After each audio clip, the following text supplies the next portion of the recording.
Kasi 'di ba po, naniniwala tayo na may problema, may solution din. So yung issue diyan sa DepEd at yung iba pang ahensya, kung tatanungin ko po kayo, kung kayo po si Pangulo ngayon or kayo po ang nasa Congress, anong solution po ba ang dapat? At ano po ang dapat gawin ng mamamayang Pilipino kapag po nakasaksi sila sa mga corruption para po males yung problema, 'di ba po? Kasi hindi pwede banat lang tayo ng banat. So, ano po ang nakalaan dito na solution para sa inyo lahat po? Thank you. Sige po.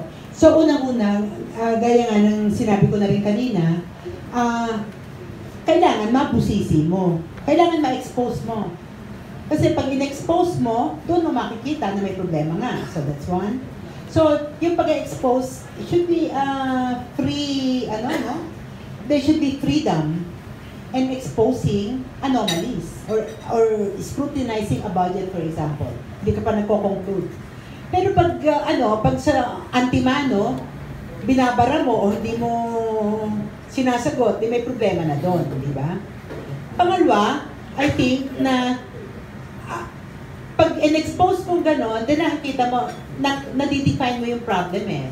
And that is important in order for you to solve it. Diba? Kasi kung hindi mo nakikita, hindi mo na, paano mo isosolve? Diba? Kaya nga yung information, diba? Yung right to information, importante yon na so that we can address problems. Yung elements na yon, sasabihin na natin wala. So, anong gagawin mo ngayon? Diba? So, you have to call out. Diba? You have to call out. The people have to call out. And then you have to institute a system where it does not happen again. And how is that, So, siguro kung one time lang, education, di ba? Pagka yung sobra-sobra na, to the point of plunder na, dapat may maparusahan. Sige po, attorney.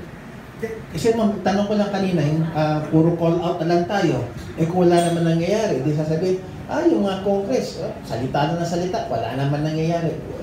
Parang never-ending solution, ma'am. Yeah. Anong any specific idea to stop all of this cycle, ma'am? Ano kayong tingin? O kaya po, kung I have other solutions. or ibig ko lang sabihin po, kung meron po kayong nakalatag na solution na maaaring i-share na rin po sa mga total, nandito na po ang media, di ba po? So, malaking tulong din ang media eh. So, kahit alam natin na meron na po kayo nakalan, kung kayo lang po, hindi naman alam ng mamamayan. So, yun po, ito na po yung pagkakataon na gusto namin malaman kung ano po yung solution na yun na galing po sa inyo. Thank you po. Opo. Alam nyo kung ating aaralin mabuti, lahat ng mga bagay magkakaugnay eh. Ang dami magkakaugnay. You cannot just solve this one na meron ganitong corruption dito without understanding the root of corruption, di ba? So, merong kadahilanan kung bakit nagkakaroon ng corruption sa bansa natin, kung bakit malalim ito at kung bakit hindi ito masolusyunan. Yung Makabayan, kami sa Makabayan, meron kaming tinatawag na programa namin. Alternative program namin for governance. So, isa yung ayusin natin ang ekonomiya natin. Para nang sa ganon, nagiging maunlad tayo. Para nang sa ganon, yung mga tao, halimbawa, merong enough sila na pera, hindi sila matetempt na magbenta ng boto nila, for example. Di ba? So, meron din tayong pera para umunlad yung ating ekonomiya. Di ba? So, may program kami doon. Lagi na namin sinasabi since time immemorial, yung General Agrarian Reform and National Industrialization. And even pag-aralan mo ang ibang mga bansa na na-industrialize, they went through land reform. Pero sa atin, hindi natin ma-break yung land monopoly ng mga malalaking may-ari ng lupa. We have to do that. We have to do that. Hindi naman rin naman i-compensate mo rin naman, no? So, but we have to make these decisions if we are going to move forward. Of course, yung China, alam na natin, nag-land reform yun. Yung Vietnam, nag-land reform yun. Even the US, nag-land reform yan. Japan, nag-land reform yan. Lahat nag-land reform yan. So, yun. And then, of course, national industrialization, and then yung respect doon sa doon sa madali, yung pagkakaroon ng trabaho, pagkakaroon ng nakakabuhay na sahod, benepisyo sa magagawa, yung karapatan ng ating mga kababaihan, yung mga ganyan, ano? And then of course we have program for peace. We have the program for national independence, respect for national independence and independent foreign policy.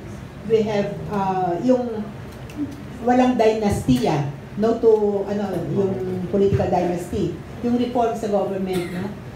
Na walang dynasty, yung corruption, tinatanggal natin, magkakaroon tayo ng mabigat na parusa doon sa mga corrupt na government officials.